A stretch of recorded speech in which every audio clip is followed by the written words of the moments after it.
And welcome back to part 6 of Call of Duty 4 Modern Warfare. In the last part, we essentially saw the attempted assassination of a man, and essentially our buddy, Captain McMillan, get crushed by a helicopter. Well, you sound like you're wasted right now. and essentially, me almost leaving him behind. Yeah, that was pretty funny. Yeah. Let's do this. And now in this mission, after killing Al-Assad, we are now making our way to the extraction point. Oh yeah, we did kill him, didn't we? Yeah, we killed him in 2 parts ago. We're back in northern Azerbaijan as soap, and now we're essentially just trying to escape. Gotcha. We're heading up to the first line of defense, where we're gonna draw in the ultranationalists to kill them. Ah, I see. This will come into play later. Just wanted to make sure this worked. Gotcha. So was there any reason why that...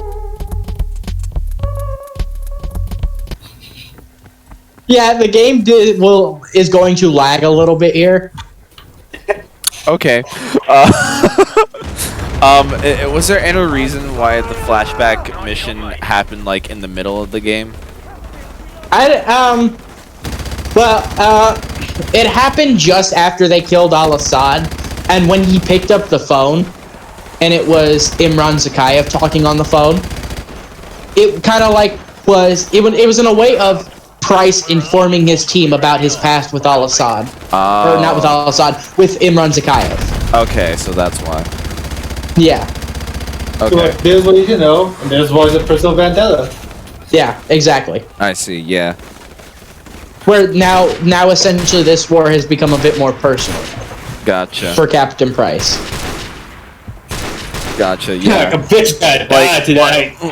Like, I always imagine, like, stories, especially with the political subject matter of the entire thing. You also have to make it personal for the player to like understand fully.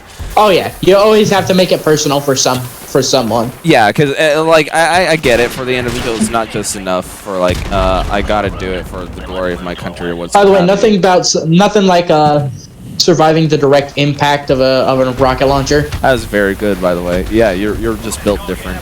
Yeah, I'm made out of tungsten. Tungsten, yeah. But yeah, you always have to bring some like personal matters in it via the characters that you interact with.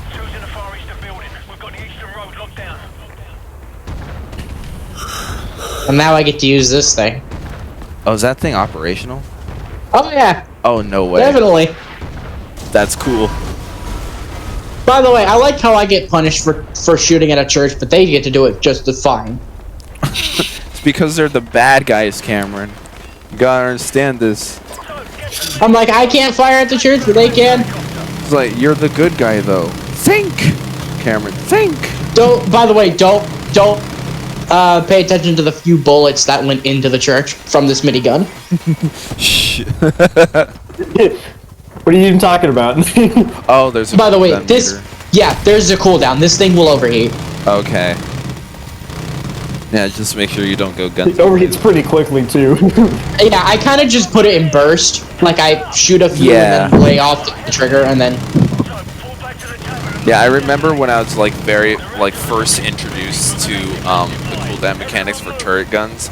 Because essentially, all the shooter games I had played beforehand didn't have any cooldown guns. Like, Gears of War 1, it didn't have any... Bro, depending on which Halo game you play, one of the games doesn't have that shit. Oh, really? Okay. Oh, yeah. I just remember Gears of War 1 didn't have any cooldown meter with its turrets, and I was like, oh, this is like the coolest thing ever. And then I sampled Gears of War 4, and they had a cooldown thing with the turret, and I was like, wait a minute, this game is so much worse. There's a cooldown meter. No, I hate it. It's actually kind of funny in some Halo games, because like if the turret is like on like a stand thing and like you just kind of using it like that, there's a cooldown, but then if you like break it off and you just carry it with you, there's no more cooldown. Really? Yeah. Yeah. There's just limited ammo on it. Yeah. I don't get how that works then. Yeah, I don't understand either. Yeah, like you're just taking it off of a pedestal essentially. That doesn't like Yeah, pretty much. off of a tripod rather. Off of the tripod. Yeah, that's essentially what Think turret about guns this. are. Yeah, that's essentially what turret guns are. They're basically machine guns on a tripod, right? By the way, nothing like just easily running over a fence while carrying like a 40-pound machine gun. Yeah. Maybe even more than that. Oh yeah, that one's like. I remember seeing that gun in Far Cry 2 actually, and those are like the big ones. Yeah. Those are like It's a straight up LMG. It's like that thing's gonna be heavy as shit. Yeah, that's what it is. All right, yeah. I believe that's an M249 SAW actually. If my knowledge of guns is correct. How knowledgeable are you with guns? Pretty decent. Pretty decent. Like you could show it to me and I might be able to come up with a name for it, but I won't be able to name like what caliber it is or something. Okay. He sees a gun, he just opens up a random like number generator and like a fucking. Oh, freaking. I open up a fucking Wikipedia of known guns. Oh my god. Do you guys know like the process of like buying windshield wipers for your cars? It's crazy actually. So we had to do this for the family cards, the GMC 2016 Acadia. And you actually you have to go into the auto parts store and punch in those exact details about the car, like 2016 GMC Acadia. Like into a database because there are specific cut measurements and brands that the cars take. I'm like, it's sad when it takes more time to buy windshield wipers for your car than it does to buy a gun. But it's really crazy though how that whole windshield wiper tech works. So like from a distance, I couldn't tell you the difference between windshield wipers and all that. They're all the same.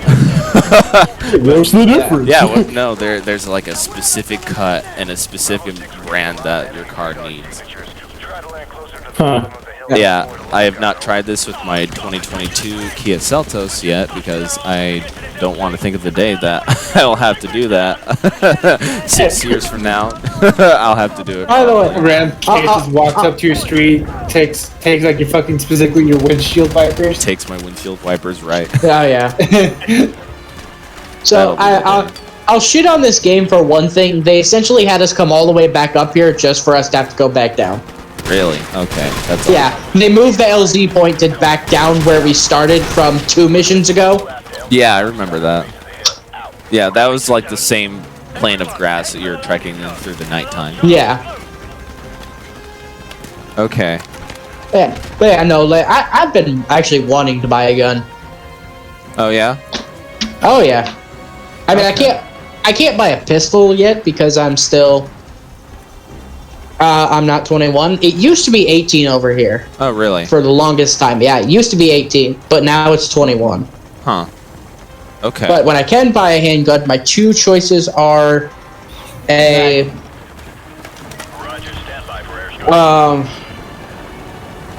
one of my 2 choices. One of these is actually going to be very hard to get because they're more armed forces. Okay. And I believe it was a UNK or what was it? An H&K USP. An H&K USP. Which is more of an armed forces handgun. Okay. But also a good one to get would be a Walther P22. Which both are very small caliber handguns. Okay. For the rest of us, it is just a pistol and another pistol. Yeah, pretty much. Pistol and fancy pistol. Right. Very fancy pistol. Pistol and fancy pistol. Pistol, like I like you're Ingredients. you're a bit of you're Tactical. definitely a bit of a nerd when it comes to your handgun, or like just guns generally, and firing weapons, right? Oh yeah. Yeah. Okay. Yeah, because I remember like Uncharted had this mechanic where it basically did like specify the names of like these types of guns. Like, it was like the Para 16 and they're like the M. No, I can't even think of the freaking things now. But I hear someone say the name of a gun, and all that comes in is just like letters and numbers. yeah, or like, oh no, they had two different types of shotguns. There's like a Moss 7 and a SAS 12. I have no idea what those are, but those are both shotguns in the game. Yeah. I love Moss. Well, a lot of people obviously know about the Mossberg 500, which is one of the most favorable shotguns.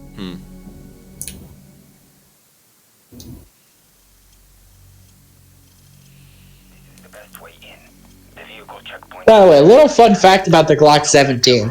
If anyone ever tells you that the Glock 17 is called that because of a 17-round mag size, they're a fucking idiot. Okay. It is not called a Glock 17 because of its mag size. And what's the 17 for? I believe, from what I know of, is that the Glock 17 is actually known for its serial number. What'd you say? I joked and said it's the serial number. You're actually very close. Oh, really? Oh, really? Yeah, it's actually I believe from what I've heard, it's its patent number. Potato. I don't know what the difference is. Isn't serial isn't a serial number generally like the model, not the model count, but like this is the like 4,275th gun made of this product. Essentially, it's also just used to help keep track of all of the guns there have. Like, say you need to tie like what's on, like what the serial number is on the gun to something in a database. It helps with that. Yeah. Freaking, we're gonna have like. Which is why you'll tend to see some people scratch out the serial number. Yeah, for like the illegal reasons, yes. Yeah, for the illegal reasons, like they'll scratch it out so it can't be traced back to anything. Did you see the meme that I sent a while back? It was like they're now trying to test out technology that only verified users can use verified guns. Essentially by like putting something in your blood or something. Like what? You have like a registered gun into your DNA or some type of shit. And then I was like, those who haven't played Metal Gear, da da da da da da da da. Those who've played Metal Gear, da da da da da da. That because like that was the entire plot of Metal Gear Solid 4, and that was like freaking insane. And MGS4 is basically, it really takes from dystopian novels like 1984 and stuff like that. So yeah, it's a great society that we live in, gang. That's all I have to say about that. Alright, let's get this place sorted out. Change into the enemy uniforms and douse the fires. Kamarov, I need your men on the ground if the drivers start asking questions. Just keep them busy until... Yeah, so this mission's essentially we're going after Zakayev's son. So get to it. Okay. We're gonna get information out of him about where his dad might be. Yeah. And to what they have planned. That also means leverage for them, right?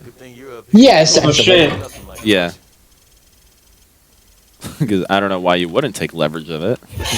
Oh yeah. Yeah. We won't let him go for free. Oh yeah, no. And also, like, we have your son. Fucking surrender or we shoot him, you know?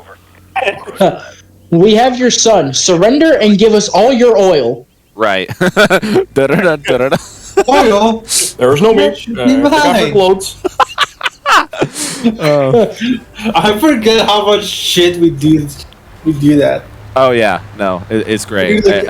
No, like I mean specifically the Obama voice. Like when I'm like with Hunter and Lana, they do it so often. It's kind of funny. We have fun with the Obama voice. They have so much fun with the Obama voice. Because we gotta have the oil. Yeah, exactly. So take off your clothes. It'd be great if we produced our own oil here, but nope. We can't do that. We gotta take from others. Yeah, we gotta take from others. Yeah, that's just how it works. You know, it doesn't matter if we get rid of our own oil because of the sun monster, you know, and but other Sun monster? The fuck? the sun monster, you know, that's essentially what global warming is. Yeah, we can't produce our own oil. We just have other countries produce our own oil. I wonder if there's a giant ball of fire up in the sky. I blinked and I only saw the latter half of that.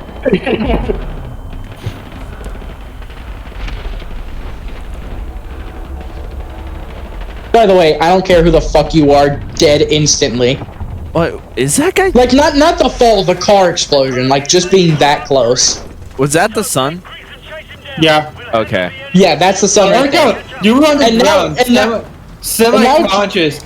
You get up, you're suddenly like, oh, I'm ready to follow this motherfucker. As fuck, boy. Oh god. Yeah, just chasing the fuck after him. Oh yeah, because it was like, huh, why is this guy wearing Adidas? Oh, that's the sun, isn't it? Yeah, everyone knows the most important Russians wear Adidas. Oh yeah, for sure.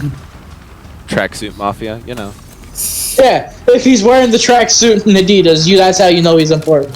Well, it means it's either a Russian or a Mexican. it's one or the other. It's never. Yeah, it's probably one of those two. Yeah. Wait, why? Is it Adidas associated that much with Adidas? Yeah, it's basically like those like mid 2000s stereotypes of Russians and Mexicans. I guess it's still kind of a stereotype, but it was very much prevalent then. Oh, I forgot what freaking movie it was. It was a Kevin Costner movie, and it was shown to us in one of our high school classes. But Like, I don't know. There's been a lot of Kevin Costner movies I've watched. It was basically a sports movie, and you know, any sports stories basically has to be like an underdog story or be like coming of age story, what have you. It's literally one that just came out recently. Oh really? Yeah, it was what was it? American Underdog.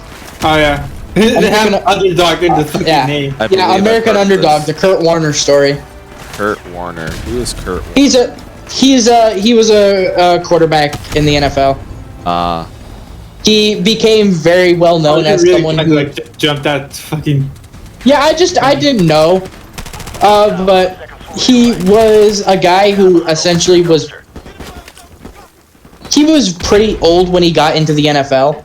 Like he spent years in the CFL. Oh. And he was decently aged when he got to the NFL, and not many people were willing to give him a shot because he didn't have a lot of experience. He didn't have a lot of experience in an NFL system, and he was pretty old. And he really kind of got his kind of like start with unfortunately the Los Angeles Rams, which is a rival of my team. The freaking daydreamer the other day. Go on. That thing's about to explode. Yeah, it was. I moved because of that. And he essentially he got his start in with the Los Angeles Rams, and that's how he kind of became known. I see. Now, I believe he was with the Seahawks at one point in time. I'm not sure if that's true.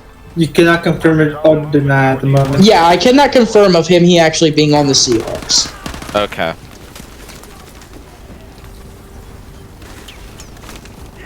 But he is a very... No, okay, I'm thinking of a different Kurt Warner. Oh, this is getting out of hand. Now there are two of them.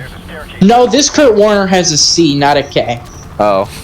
Well, the American Underdog one I'm talking about. Kurt Warner with a K. The Kurt Warner... Kermit with a C. The underdog Kurt Warner I'm talking about has a K. The Seahawks player had a C. But no, Kurt Warner, despite the fact he was a division rival, I have a shit ton of respect for Kurt Warner. I see. And I love the shit out of him.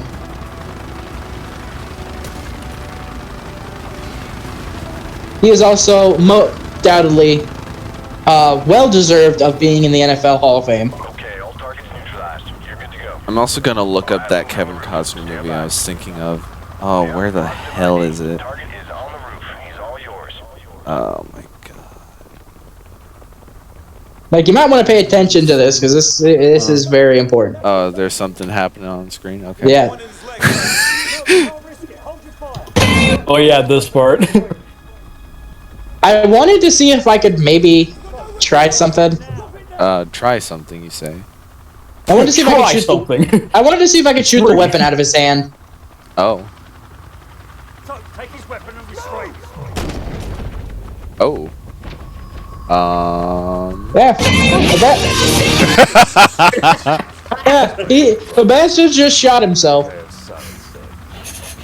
Damn. And by the way, Zakayev becomes extremely pissed off by this. Yeah. Because, he thinks that they killed him, not that he committed suicide. Oh. I see.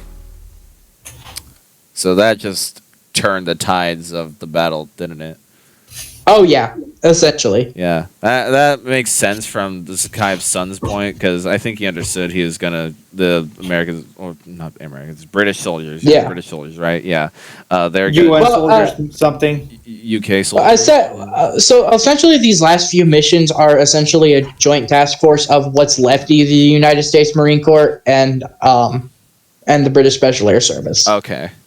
So the Because, joint. like I said, in this mission, one guy was left. And that was a guy you'll see who was actually in this mission, but I didn't actually point him out. A guy named Sergeant Griggs. Okay.